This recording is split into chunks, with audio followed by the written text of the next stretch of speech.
Bonjour à tous, bienvenue dans ce 12-13, lundi 9 octobre. Merci de nous rejoindre. Et nos adieux à Jean Rochefort. La France vient de perdre une de ses figures emblématiques. On l'a appris ce matin, le comédien est mort cette nuit. Il avait 87 ans.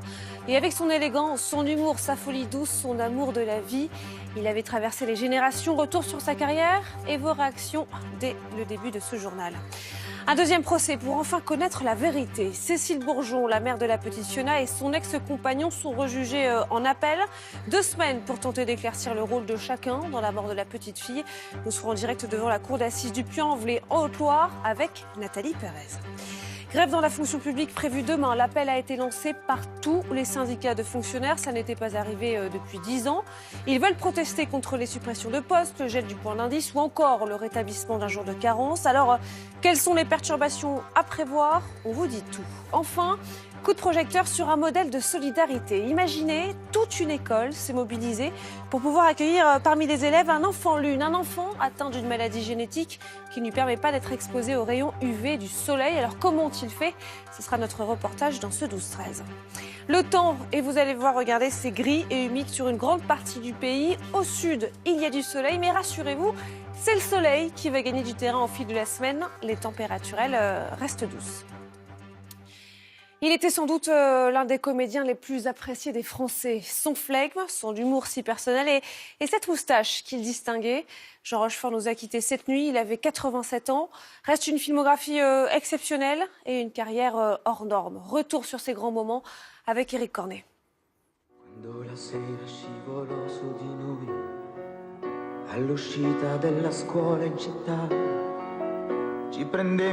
Une figure, un style, une classe naturelle. Jean Rochefort est parti tel qu'il l'avait souhaité, en vieillard déraisonnable, comme Aragon. Comédien, chanteur, clown, une façon d'oublier une enfance grise à Nantes pendant l'occupation allemande. J'avais 17 ans à Nantes en 1947, on ne pouvait se réfugier que dans la fiction. La vie quotidienne était trop triste. Je faisais la cour depuis quelque temps à une femme mariée. Contre la vie paternelle, direction Paris pour se payer les cours de théâtre de la rue Blanche, puis ceux du conservatoire. Les copains s'appellent alors Jean-Paul Belmondo, Jean-Pierre Mariel ou Annie Girardot. Une carrière cinématographique commencée à 30 ans, avec Belmondo justement. 150 films à son répertoire et tous les registres y passent. C'était délicieux, quoi. Tu vas pas me dire que tu vas te mettre à croire en C'est Bertrand Tavernier qui en fait une star avec Que la fête commence, en 1975. Le premier César de l'histoire des Césars, eh ben, c'était Bibi. Vous vous rendez compte? Un premier César pour un second rôle, puis un autre 2 ans plus tard, cette fois celui du meilleur acteur, pour le Crabe-Tambour, où il joue un officier de marine atteint d'un cancer.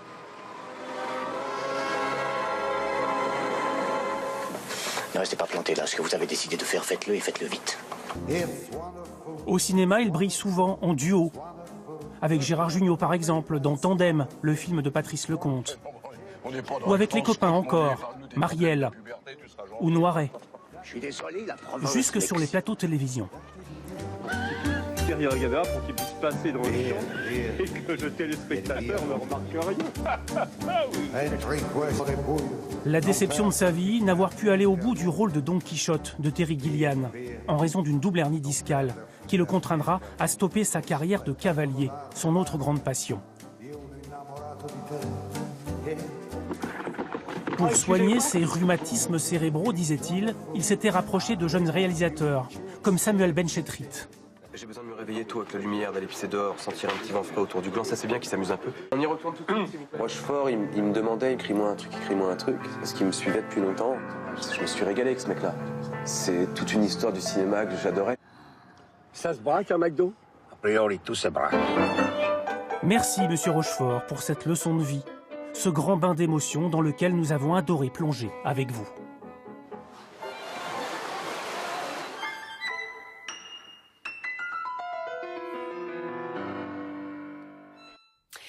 Et la preuve également que Jean Rochefort faisait partie du cinéma français et bien plus encore, c'est qu'il a traversé les générations du film culte. Un éléphant s'est trompé énormément, à plus récemment Astérix et Obélix. Chacun d'entre vous a un souvenir du comédien. Nous avons recueilli plusieurs réactions ce matin, recueillies par Noémie Lambert. Il avait beaucoup d'élégance, il était... franchement, oui, oui, c'est pédant. Moi, je l'aimais bien, dès qu'il jouait, je le regardais. Il n'y avait pas que lui, il y a toute la bande, Marielle, toute la bande, c'était extra.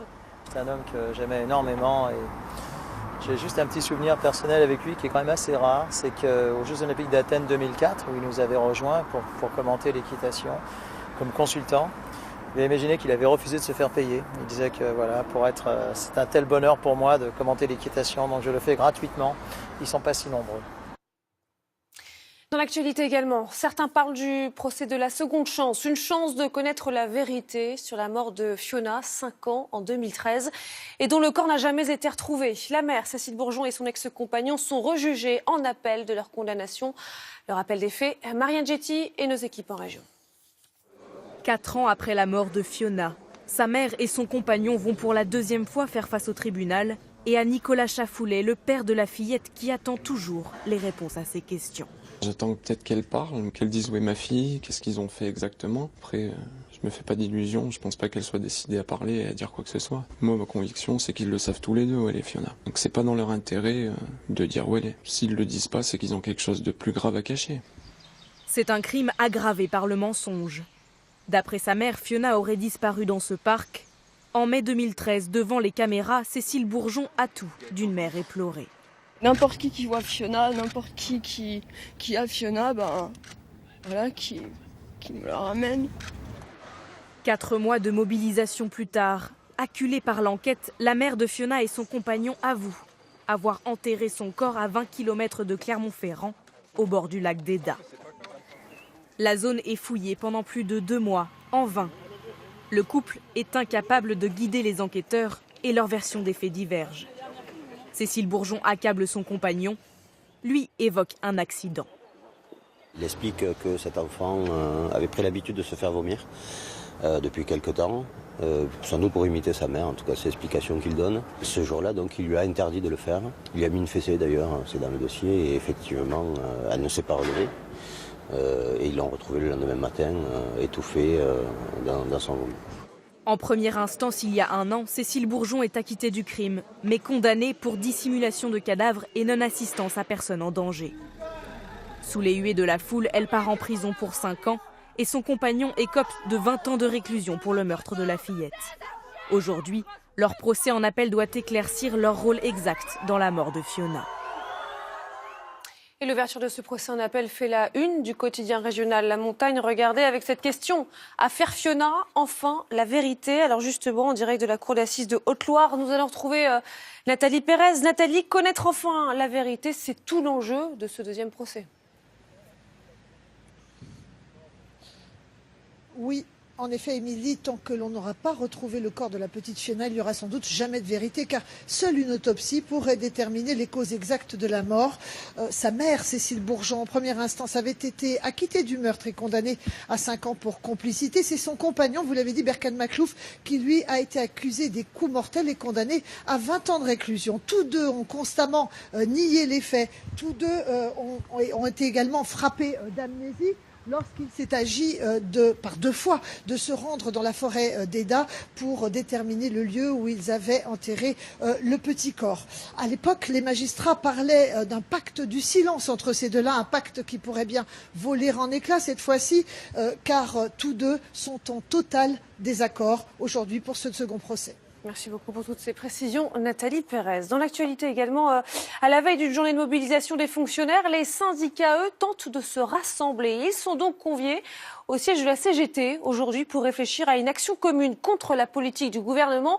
Mais l'unité semble encore difficile à obtenir. Sophie Piard. C'est le syndicat qui s'oppose depuis toujours aux ordonnances. Dans les manifestations de septembre, la CGT a été rejointe par des militants FO et CFDT, même si leur leader n'avait pas appelé à descendre dans la rue. Pour Philippe Martinez, l'objectif aujourd'hui, c'est justement une mobilisation unitaire.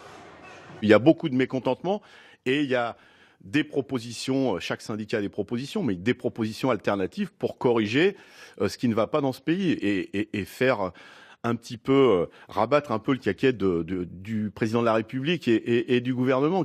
Chez Force ouvrière, la mobilisation des adhérents a changé la donne. Jean-Claude Mailly, plutôt conciliant, expose désormais ses désaccords sur certains points de la réforme, même s'il reste prudent. Il y a certains points qu'on n'accepte pas dans les ordonnances, même si le Parlement de FO a validé tout ce que nous avons fait cet été. Mais je n'ai pas un mandat pour le retrait global des ordonnances, par exemple. Vous ne demandez pas le retrait global des ordonnances? Non, je n'ai pas ce mandat. J'ai le retrait des dispositions qu'on conteste, oui, mais pas le reste. Laurent Berger, lui, ne varie pas. La rue, pour le leader de la CFDT, ce n'est pas la solution.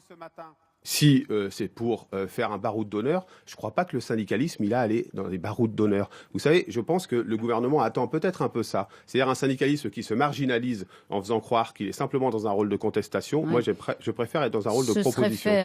Des propositions, la CFDT compte en faire sur les prochains grands dossiers. La formation professionnelle et l'assurance chômage. Tous les syndicats ont rendez-vous avec Emmanuel Macron pour en parler en fin de semaine. Voilà pour la mobilisation syndicale. Mais ce qui nous attend demain, c'est la grève dans la fonction publique. Un appel lancé par tous les syndicats de fonctionnaires.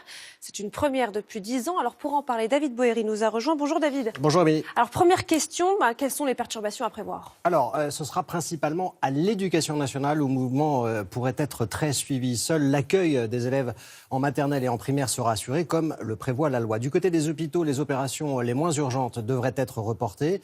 Perturbations également dans le transport aérien avec la grève des aiguilleurs du ciel. 30% des vols ont d'ores et déjà été annulés. À l'inverse, il n'y a pas de perturbations prévues dans les transports en commun à la SNCF comme à la RATP. Alors quelles sont les revendications des fonctionnaires? Ils dénoncent la dégradation de leur pouvoir d'achat et de leurs conditions de travail, avec la suppression de 120 000 postes de fonctionnaires prévus sur l'ensemble du quinquennat.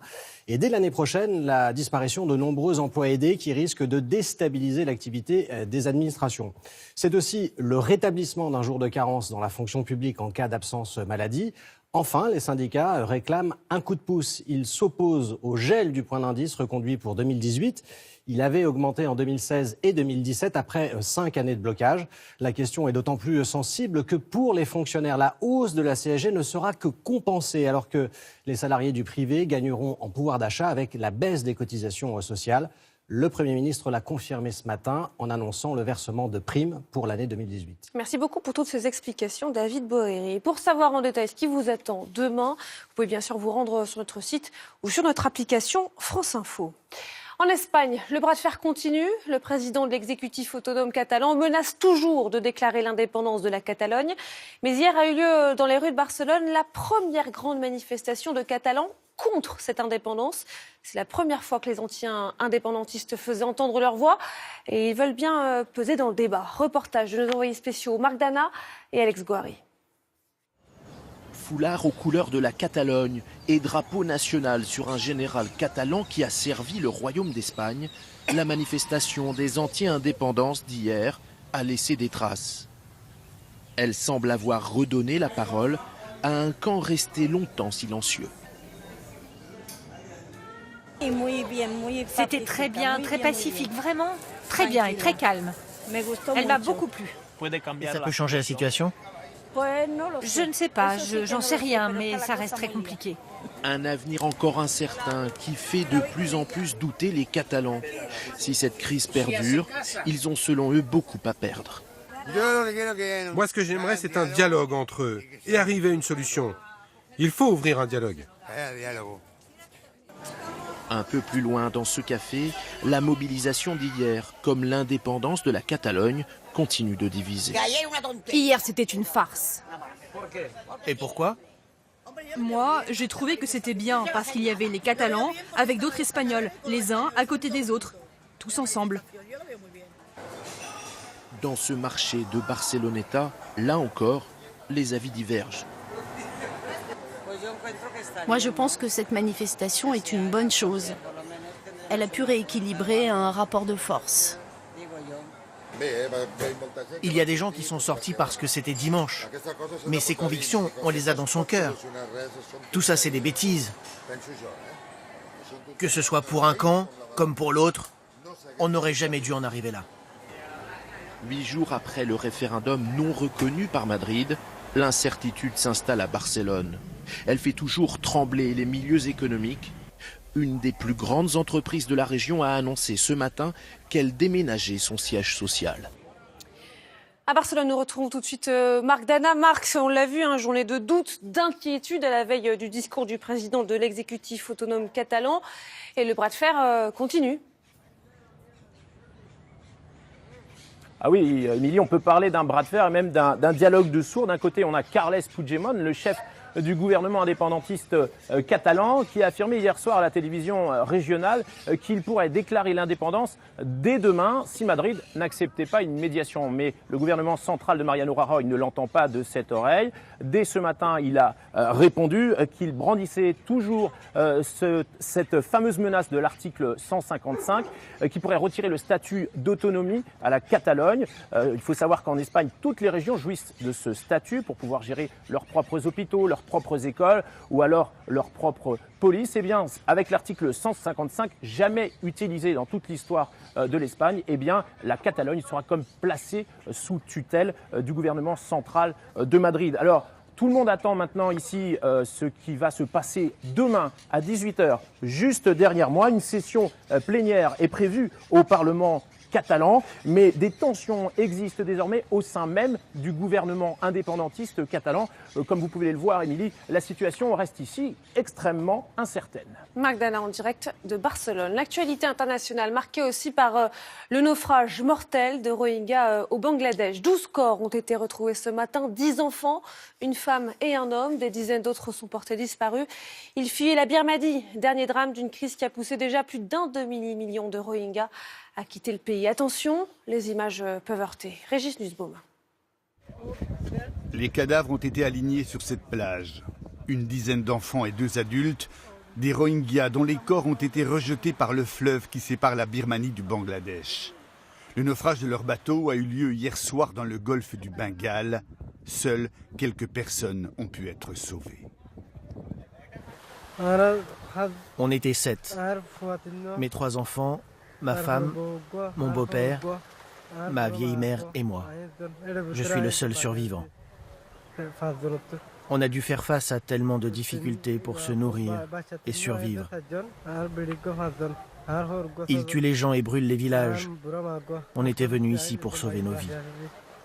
Les villageois ont enveloppé les corps des victimes dans un linceul avant de les enterrer rapidement pour respecter la coutume musulmane. Le naufrage a également fait de nombreux disparus. Selon les témoignages des survivants, il y avait entre 60 et 100 personnes sur ce bateau, dont une majorité d'enfants. Retour en France avec la colère du maire de Falampin. La commune va devoir rembourser près de 56 000 € à la sécurité sociale. En effet, la justice a déclaré la ville responsable d'une intoxication au monoxyde de carbone qui avait eu lieu dans l'église de la ville. Une intoxication qui avait touché de nombreux habitants il y a 8 ans. Marie-Noël Grimaldi et Dominique Dumont. L'église était pleine, les gens se levaient et au fur et à mesure, un certain nombre tombaient. Plus de 8 ans se sont écoulés, mais le maire de Falampin se souvient encore avec précision de la soirée du 26 janvier 2009. Ce soir-là, 300 personnes assistent à un concert des Petits Chanteurs à la Croix de Bois. Vers 22h, les premiers malaises commencent à survenir. Sur le rang devant, il y a une personne qui s'est sentie mal, donc on a appelé un docteur. Quelques temps après, une autre personne sur les rangs à côté a fait une syncope aussi. Il y a eu plusieurs malaises de suite. Et donc, les pompiers se sont interrogés, ils ont pris un appareil pour détecter. Au total, près de 70 personnes sont hospitalisées pour des intoxications au monoxyde de carbone et le chauffage au gaz est mis en cause. Aujourd'hui, la demande des caisses primaires d'assurance maladie scandalise le maire. Elles réclament à la ville, qui possède l'église, près de 56 000 € pour rembourser les frais médicaux. C'est ce qu'on appelle un cas de jurisprudence pour les collectivités. On s'est retourné contre une petite commune. Demain, les sapeurs-pompiers feront pareil. Après-demain, les gendarmes ou les policiers. À force de nous faire chier, à un moment donné, il n'y aura plus d'élus. Ça, c'est clair. On nous a quasiment fait le reproche d'avoir refait les vitraux et que les vitraux étaient étanches. Dois-je, moi, maintenant, attaquer le maître verrier ? Et ainsi de suite. La ville de Falampin n'entend pas déposer de recours, mais son assurance pourrait faire appel de la décision. Le jugement est mis en délibéré. Réponse dans une quinzaine de jours. Mobilisation contre les loups. C'est un cortège d'éleveurs, de bergers et de brebis qui doit défiler dans moins d'une heure maintenant à Lyon. Plusieurs organisations d'agriculteurs ont en effet lancé cet appel national à manifester. Sur place, on retrouve tout de suite Alexandra Marie. Alexandra, il refuse en fait le plan loup proposé par le gouvernement. Est-ce que vous pouvez nous expliquer ? Oui, tout à fait. Ce plan loup a été annoncé à la mi-septembre et ce qui a mis le feu aux poudres, ce sont 3 mesures principales. La première, les éleveurs n'auront plus d'indemnité si une de leurs bêtes est touchée dans la mesure où ils n'auront pas mis de protection autour de leur troupeau. La deuxième, les tirs favorisés contre les loups seront des tirs d'effarouchement, c'est-à-dire qu'il s'agit de leur faire peur mais de ne pas les tuer. Et enfin, les brigades spécialisées qui, elles, ont le droit de tuer les loups ne pourront plus intervenir avant cet été. Donc ici, je vous rappelle que sur le territoire national, environ 8000 bêtes ont été tuées et les éleveurs s'accordent à dire que le loup est en cause. Les éleveurs qui sont réunis ici, place Bellecour, en plein centre-ville de Lyon, l'affirment. C'est toute une filière qui est menacée. Ils vont engager avec 1200 brebis qui se retrouveront ici une transhumance à travers la ville pour rejoindre la préfecture. Une délégation sera reçue à 15h et demain, une réunion stratégique est prévue ici, à Lyon, avec l'État. Eh bien, merci pour toutes ces explications, Alexandra Marais. C'est une histoire qu'on voulait vous raconter dans ce 12-13. L'histoire d'une école de Lyon, à Joigny, qui a tout fait pour pouvoir accueillir un élève pas comme les autres. Un enfant lune. Il est atteint d'une maladie rare qui lui interdit toute exposition aux rayons UV. Johan Etienne et Quentin César. Toujours dans la petite pochette typique. Tous les jours. Ce matin-là, c'est le grand jour pour Ibrahim. À 12 ans, il se prépare pour son entrée en classe de 6e. Mais avant de sortir, il doit enfiler un équipement spécial, une tenue obligatoire, même vitale. Ibrahim est ce qu'on appelle un enfant de la lune. Atteint d'une maladie rare, il lui est interdit de s'exposer aux rayons du soleil. Il est obligé de mettre le casque et les gants parce qu'il ne peut pas être exposé aux UV. Donc il faut vraiment qu'il soit protégé de la tête aux pieds. Ibrahim a 4000 fois plus de chances de développer un cancer de la peau que les autres enfants. Malgré la maladie qui lui interdit de nombreuses activités, il peut cependant poursuivre une scolarité normale. Le conseil départemental a engagé des travaux importants pour pouvoir l'accueillir dans ce collège. En premier lieu, les changements des luminaires qui sont maintenant plus performants. Des filtres anti-UV sur l'ensemble des vitres des classes dans lesquelles va évoluer Ibrahim. Et puis une signalétique importante pour prévenir de la présence d'Ibrahim dans les différentes classes où il sera présent. Au total, 14 salles du collège ont été équipées, dont la cantine. Grâce à toutes ces mesures, Ibrahim reste à l'abri des rayons UV et peut suivre ses cours aux côtés de Lilou, sa meilleure amie d'enfance. Allez, vas-y, Bami. Encore au moins d'autres idées. Toi, qu'est-ce que tu suis content avec les amis. C'est grand. Pas comme la primaire. Avec les profs, je suis content. Ils sont gentils. Ibrahim, Oui. tu as compris? Oui. Ça ouvre les élèves à se questionner sur la différence. Je pense que c'est une richesse. C'est surtout ça que je retiens au-delà des petites choses matérielles. Le coût total des travaux avoisine les 180 000 €, une dépense que le président du conseil départemental assume totalement. Il y a cette valeur de solidarité, il y a aussi cette valeur qui va être transmise à mon avis dans l'établissement, une valeur de bienveillance de la part des élèves, de la part de tout le personnel éducatif et je vous avoue être fier, mes collègues et moi-même sommes fiers d'avoir pu participer à cette opération. Du côté de la famille, les parents ne s'attendaient pas à autant de solidarité. Les travaux qui ont été faits, c'était vraiment... c'est trop gentil par rapport à ce qui s'est fait. Du coup, il sera tranquille, il sera comme tout le monde et il va continuer ses études comme tous les enfants. Comme ses sœurs, Ibrahim va pouvoir continuer d'aller au collège jusqu'en classe de 3e. Le jeune enfant de la Lune ne veut pas s'arrêter là. Il a déjà des rêves plein la tête et espère un jour devenir dessinateur. Du cinéma avec la comédie de la semaine Coexister de Fabrice Eboué, l'histoire d'un producteur de musique qui, pour garder son poste, monte un groupe composé d'un rabbin, d'un curé et d'un imam. Mehdi Weber, Marc Savino. Bonjour, Nicolas Lejeune, de Manche Musique. Pourquoi De Manche Musique est au point mort depuis 2 ans? Le producteur, mis sous pression par sa direction, doit trouver la perle rare pour garder son poste. Lui vient alors une idée pour le moins originale.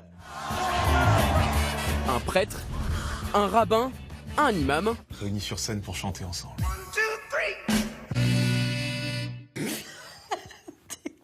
Non mais je rigole pas. Le film tente le mélange explosif de l'humour potache et de la religion. Quelque chose qui vous lie à la communauté juive? Moi c'est Rabbi Jacob. Volontairement caricatural. J'ai dormi comme un bébé. Comme ou avec Oh non. Mais sans volonté de blesser. On avait tous une envie de bienveillance et une envie de bien faire sans que ce soit évidemment de critiquer ou autre. C'est juste parler de l'époque dans laquelle on vit avec le sourire. Et alors où se trouvait votre mosquée? La mosquée Jacques Brel. Ce boys band pas comme les autres s'appelle Coexister. L'humour arabe. Mais très vite, les tensions éclatent. Moi, je vous rappelle que nous sommes dans un pays de culture chrétienne. Judéo-chrétienne. Ah non, chrétienne. Les rois de France n'étaient pas juifs. Ça c'est dommage, parce qu'il vaut mieux avoir la bite coupée plutôt que la tête. Oh, bah c'est malin, ça. Bonsoir la France. Au fil des péripéties du groupe, une thématique ressort, le vivre ensemble. Et qui c'est qui va la remettre? C'est le tonton Samy. Quand il y a un but commun, on oublie en fait tout ce qui peut nous différencier entre guillemets et s'associer, devenir amis et le faire ensemble le mieux du monde. Si les débats religieux sont aujourd'hui souvent tendus, le film utilise le rire ensemble pour mieux les dédramatiser. Je m'en fous de ce qu'il a dit. C'est la fin de ce 12-13. Merci de l'avoir suivi. On va se quitter avec un hommage à Jean Rochefort, le comédien disparu dans la nuit à l'âge de 87 ans. Il avait joué dans plus de 120 films, certains cultes, d'autres classiques, une élégance, un charme, une joie de vivre qui aura marqué des générations. Voici un hommage. À demain.